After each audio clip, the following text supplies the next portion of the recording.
Guys, this is moon আর সবাইকে আরো একটা মিনি ব্লগে স্বাগত জানাই। সেদিন ছিল ষষ্ঠী।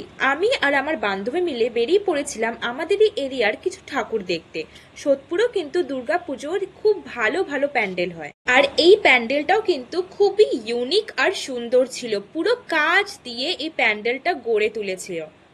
চারিদিকে কিন্তু ডিফারেন্ট ডিফারেন্ট কালার্সের কাজ ছিল, আর তখনও কিন্তু মায়ের পুজো হয়নি। আর আমরা দুজন খুব প্রচেষ্টা করছিলাম মায়ের সাথে একটা ফটো নেওয়ার। এরপর দেখতে গেছিলাম আরো একটা প্যান্ডেল, যেটা পুরো হোয়াইটের মধ্যে ছিল। আমার ওটা পার্সোনালি মনে হচ্ছিল একটা রাজস্থানী থিমড প্যান্ডেল। ভেতরে ঢুকতেই মনে হচ্ছিল যেন ওপর থেকে পুরো স্নো ফ্লেক্স পড়ছে, এত সুন্দর দেখতে লাগছিল।